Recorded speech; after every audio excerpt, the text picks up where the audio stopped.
Right, I've pushed record. Yeah. Oh shit. The light. I kicked the light after I pressed record. See, this is something that can go in. Yes, exactly. Yeah, exactly. Yeah. Maybe You're not that in was, shot, but like that's totally a. it's not in shot, but the phone is shaking. Oh It's not, God. no, it's fine. Okay. Okay, we've got this. The question is it scratch night or is it new writing event? Like, what is it? Like, let's settle the matter. What is it? I'm too bougie to say scratch night, so that's the answer. It's an event. New writing event. In this video, we're talking about scratch nights. Mm. Maybe you've heard of them, maybe you haven't. But if you've never heard of them, they are testing grounds for new work where you get to see either a short snippet of a longer play or a short play that's written for the intended purposes of being a short play. As an event, you will see more than one short play that essentially makes up the runtime of a full-length play. Yeah. So you might have a 90-minute scratch night with a certain number of performances that amount to 90 minutes. You might have a 2-hour scratch night with an interval. The numbers vary about how many plays you would see in a given event, but they're essentially opportunities to try new pieces of work, however which they've been intended to be written.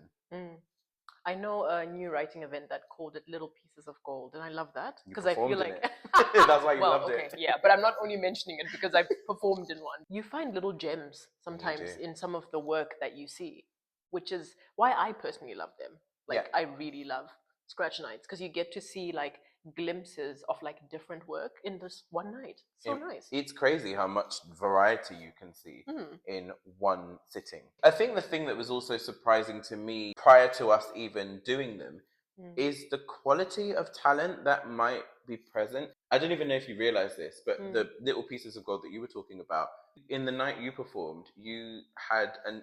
Before you ask me how I know this, I'm a creative who does my research. So it just is what it is. Let's hear it. But you had someone in there who was in EastEnders. Really? You always tell me this. And I'm like, oh. I've always did these. But you did. You had someone there who was in EastEnders. You had someone there who has been in a hit Netflix show now. Oh, wow. Quite a few people who've been on television, either prior to the scratch night or after the scratch night. Wow. And that's what's also quite amazing about them, because either you see people at the origins of their journey, maybe, whether it's writers, whether it's actors, but you can also see people at any stage of their journey. You wouldn't necessarily know what's appealing to someone who is a bit more established, but it just goes to show that if you're a creative person and an opportunity presents itself to be creative and you can make yourself available, you're probably going to do it. There might be a point where you just don't do them anymore. I don't know. That's what's great about this, is there's no hard and fast rules. But as we said, the purpose of them is to test new work, whether it's an extract of a play or a short play in and of itself that could go on to be a full-length play. Probably a lot of shows that we don't even know of maybe started out being tested as scratch nights. But a few examples that I can give. Fleabag. I was surprised. Yeah, genuinely. Like, I did not know that. Yeah, it started out... so crazy. She was asked, I think, to write something specifically for an event, which eventually turned into Fleabag. I mean, I don't know the full story. Google it if you have to. But that's just a really cool example, and look how far that show's gone. If anyone saw The Phlebotomist at Hampstead Theatre, it was first presented in a scratch night. It's a birthing ground in a way. It doesn't mean that every play that goes through the scratch night format is going to turn into something bigger than that, but it is an opportunity for feedback. It is an opportunity to just try things, and that's why I think they're a thing. We didn't invent them, but they have been going longer than we've been creatives, I suppose. Sorry, because you were thinking, then I was like, let me use this as an opportunity to switch off my phone because it was vibrating. I find it interesting that we did new writing events after we had done 2 shows. Like why? Like in that order? You would expect it to go the other way around, but no, we started with the big stuff and then scaled down. Then scaled. You know, we didn't scale down because organizing a new writing event, it's actually a lot. It's a monster. It only goes on for one performance, but the amount of preparation and logistics that go into organising such an event, you would be surprised. Because you have like 20 creatives, don't you, as well? I mean, we did. If not more. Our event was called Universal. We staged 2 editions of it at Omnibus Theatre, and we basically decided after the experience of having full-length plays that our network was a little bit narrow and we wanted to expand a little bit. We wanted to try and give a bit more opportunity to more people. At that point, we'd only ever staged my writing. So I think it was a good, safe opportunity to work with other writers and stage their work. It was also an opportunity to get to know some directors, because I don't know if anyone's ever told you, but finding a director is really hard. Yeah. Let alone 6. We had to find 6. Like, per show. One event, we actually ended up directing a piece because we just couldn't find anybody else. But building your network of creatives, that was something that just seemed really appealing to us at that stage of our process, which I think is why, I know I'm not going to call it backwards, there's no rules. No, there's no There's backwards. really no rules. Established companies do new writing events, scratch nights, they do them quite often. You always used to push me to write. Not that I didn't want to write, but I think the idea of writing a full-length play was very daunting to me, really scary. But I feel like that gave me the confidence, actually. Our writing event gave me the confidence to actually stage my work. Yeah. And through that, I was able to write like a longer length. Her first short play was in our first. Was it your first short play? Second. It was just because you've done one in Zim. Yeah, but like, in the UK. One thing you should know is that I am not a demon. Right? My friends seem to think I don't go out enough. They say I'm going to die a lonely man if I don't do something about it. My grandmother seems to think the same thing. Last week when I was at work, she went into my room and hung a large portrait of some random single man from the church. She said she felt in her spirit that he was my husband. FYI, I do not know this man. Can you imagine the shock? Walking into my room and finding this portrait of some man I don't even know. I think that safety net that you get, I mean, for us it was safe because it was our event, I suppose. I don't know how safe it would be if it was someone else's, but we were the ones who were choosing the creative talent who was going to be involved in that process, and we were overseeing the whole thing. So, I mean, that doesn't mean it was easy, and that doesn't mean it didn't come without stress, which, you know, we might get into in this video. I haven't decided if we're going to talk about that, but, you know, let's just see where this goes. Yeah, let's see where it goes. Even though it was a big scale in the grand scheme of things, the amount of effort for everyone involved wasn't as huge as the scale of the event itself. Everyone only had to commit to a limited period of time. I think it was maximum 3 rehearsals, 2 hours each. So actors and directors weren't too inconvenienced by the experience. Because again, it was a self-funded event and we just didn't have the personal capital to pay 20 plus creatives. But we'd worked on arrangements with other theatre companies where scratch nights typically are not, they're kind of like no pay showcases.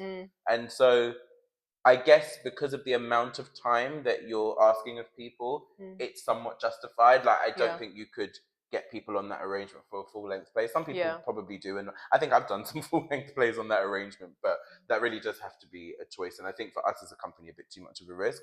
But that was probably the best way of being able to work with as many creatives at the time. We did apply for funding for one of our events, but we didn't get it.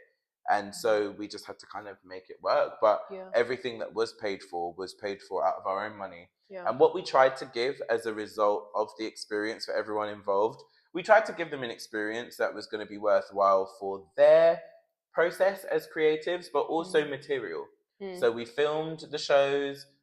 Hello everyone, and welcome to South London Stand Up! Cut the cameras, cut the cameras. Sorry y'all, I break. You know that thing, if the teacher doesn't arrive for 50 minutes, you can leave the class. It's on TikTok and everything. Swear that... Oh, I'm gonna try that, you know? But no, that wasn't it. Yeah, I was looking at other cities with a good music scene. Charlotte looks pretty cool. Or maybe Nashville, there's a bunch of stuff going on there. So, you're just gonna give up? I'm sold you don't go anywhere by yourself. I moved here by myself. I wish I could do hair. Oh yeah? Yeah. Think how much money you save on not having to use overpriced Instagram hairstylist. Bring back the aunties, I say. I am an Instagram hairstylist. Oh no, I didn't mean you. You're actually quite cheap. Oh, sorry. Are you heading home? No, I actually wanted to check out that party you mentioned earlier. Paddy's party? Yeah, your friend's party. Yeah, skiing. In searching for that post, you sealed my fate. You shameful, disloyal fool. And if blood's meant to be thicker, then where was my sister's blood? It is. You're right. It is an act of disloyalty. But not me. You. This. What you accuse me of. As if I would be so dumb too selfish to put a cat's knees before yours. How'd you do it? Do what? Well, the rocks, crack them open. I know. How'd you get the fossils out? Don't tell me you use your bare hands. I'm not looking for fossils. Oh, are you here for a swim? No, I don't swim. Me neither. Just float when I have to. We got production pictures, we got reviews, so hopefully everybody involved left with some portfolio material. That's the least we could offer people. And sometimes I've performed in scratch notes where you don't even really get that, and it doesn't have to be a deal breaker, but I think for us that felt like a justifiable way to go about it if we knew we couldn't pay people. And also for one of the actors, we got to actually do a reference letter for them for another job. Yes, because we had worked with them. Yeah. So I think that was really nice, like the fact that we were able to do that. Yeah, agreed. So lovely.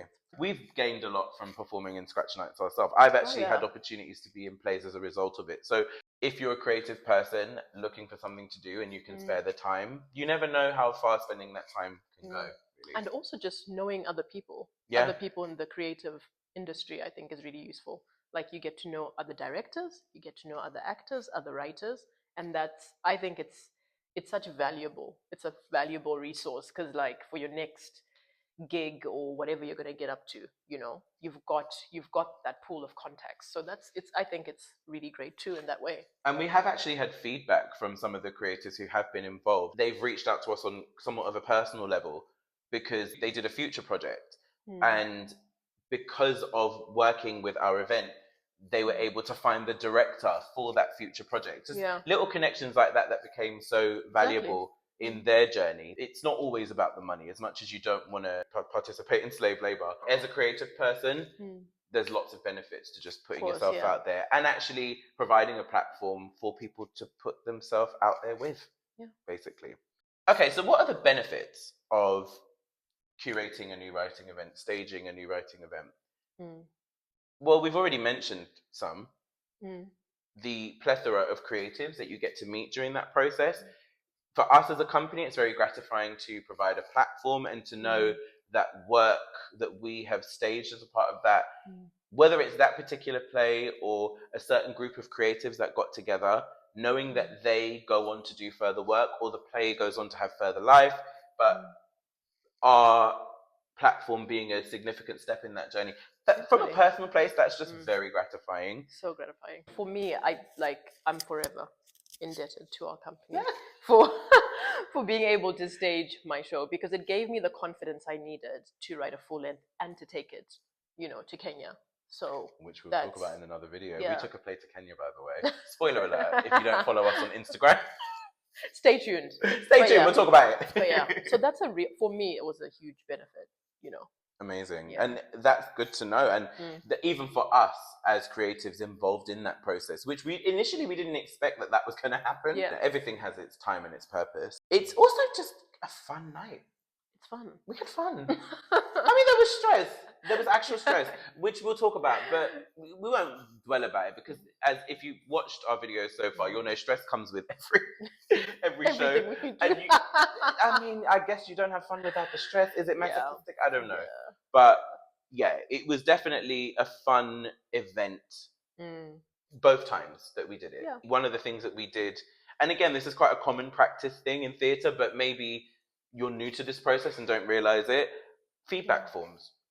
In place of things like reviews, if you're not able to get them, or even if your show is not ready to be reviewed, which we got reviewers for scratch nights, because when reviewers come in on scratch nights, they kind of know what they're getting themselves into. So it's not like they're expecting to always see the most polished pieces of work, but sometimes your work isn't really ready for that critique, but the audience, their feedback is so valuable. So valuable. And that's something we were also able to offer writers, and hopefully they've gone on and it's been a benefit to them. If they haven't told us, hopefully it is the case. Yeah. So you mentioned Little Pieces of Gold. I don't even know if that still runs anymore. Post-pandemic, quite a few of the sort of standard scratch nights that were a bit of a staple of new writing in London, they've kind of reduced. I don't know that some of them are still going, or maybe they're not operating as frequently. Some of them used to do it as often as like 3 times a year, which is a huge amount of work. Interestingly, we started ours post-pandemic, but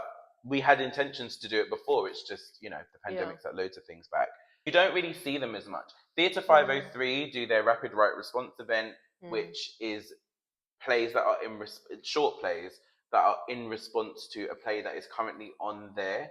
So that's still going, and I've actually been a part of that in a number of ways as a writer and an actor. I don't see a lot of scratch nights post-COVID. So I guess the question is, I mean, why might that be? And in terms of some of the setbacks we experienced with staging them ourselves, the logistics. Oh gosh, it's a lot. You're handling quite a lot of creatives, especially if it's like 4, 5, or even 6 different plays. That's a lot of people to sort of oversee, and then if you have rehearsals, that's a lot to like strategically manage and make sure it all goes well. And you're not necessarily as the organizer present in those rehearsals. Like you can be. I guess there's nothing stopping you. But I mean, do the math. 6 plays, 3 rehearsals each. That's what, 18 rehearsals? Like over a condensed period of time as well, because the plays will be rehearsing at different times. So, and they're short bursts of time. So the good thing about it is you can work around people's schedules, and if people get involved, they know what they're getting involved in. People will be flexible with their availability where they can be, otherwise they just won't be involved. I mean, actually, we did quite well with the logistics of just general organizing, but where it did become difficult was like tech performances, for example. Doing a technical rehearsal, for those who don't know, it is just an opportunity to basically make sure in the performance space that if there are any technical aspects to your show, lighting, sound, you just get them lined up appropriately so that they will play when they're supposed to play, or the light will change when it's supposed to change. And in scratch nights, you really have to keep it simple, because in our experience, there just isn't time unless you have very dedicated tech time. And it really does depend which venue you're in.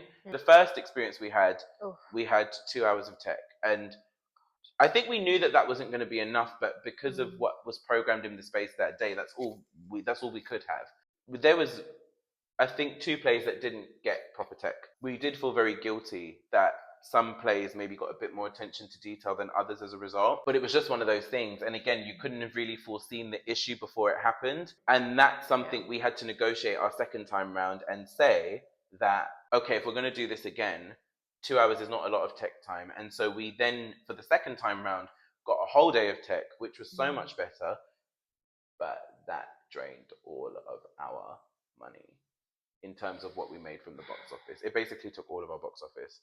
So that's another setback of having these events, because not only if you don't have funding can you not pay people, we did it in a studio theatre. So the amount of money that you were going to make in terms of profit wouldn't have been enough to pay people anyway as a profit share. But even if we wanted to, we couldn't, because all of the money got taken up with the tech that we knew we needed to have, because you had to pay for the operator for a day. It came out of your profits. Whether it's financially worth it remains to be seen for us. We are going to bring it back. But it did get to a point where it felt like you couldn't, with the scale like what that we were investing and what we were returning, the financial return. Because sadly, you also have to think about that as well. You do. Like you have to think about that, and it didn't sort of make sense. And also, how well can you serve people's work under that arrangement? Again, it's not that you can't, and I think, again, as we have said, the creatives involved, most of them really did get a huge amount out of being involved, and if nothing else, it was worth that. In a post-pandemic theatre world where things are different, cost of living, we need to try and find working arrangements where you can pay people something, and also make something for yourself as the company, not for us personally, but to be able to invest in your future work, which spoiler alert, it's still something we're trying to learn, but we'll cover that in another video. that is not even the conversation we need to have today. I guess the question is, with everything we've said, is it worth it? And I'm going to say there are a number of reasons why it can be. If you're a company trying to build your reputation, it can be a really good way of getting reviews, building up your network of creatives, finding a play that you want to work on, because that's actually how some companies do find full-length plays that they want to work on. So if you are a company and think, oh, maybe I should put one on, well, that might be the advantage of doing it. If you don't have any scripts at your disposal, which I find hard to believe in this time. Everybody has a script. But is it good? Is it good? And is it a script that you want to do? Yeah. But I would say it's worth it from the perspective of if you're a newer company and just trying to gain experience putting on shows, there is something about it, as much as it is a bit of a mammoth scale and it can be risky in terms of there's a lot that can go wrong.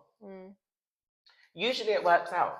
If you get people working with you, being very clear about the arrangement. Like I said, the Little Pieces of Gold wasn't paid and you had people from TV in it. So if it's a worthwhile showcase for people, you'd be surprised who you can get on board. So I would say if you're growing your reputation, it can be a great way to do that. Yeah. You just really have to think about where you're going to do it, because that's going to be like your venue, because that's going to determine how much it's going to cost. There's a real financial aspect to new writing events. So I think just never being oblivious to that. You know what I mean? But I do agree with you that there's a lot of benefit. There is a lot of benefit, for sure. But don't like drain yourself unto death. That's just what I would say. You know what I mean? I mean, don't do that anyway. But please, don't. It's not necessary in life, really. Don't. I'm proud to have that as a part of our portfolio. For sure. And I'm excited to continue having that as a part of our portfolio when the time is right, when we feel like we can maybe serve the event and the creatives involved better. Yeah. Because I think that's the learning. If you I think people do have a lot of grace when you're new and everyone's looking for an opportunity to just be seen and have their work put on.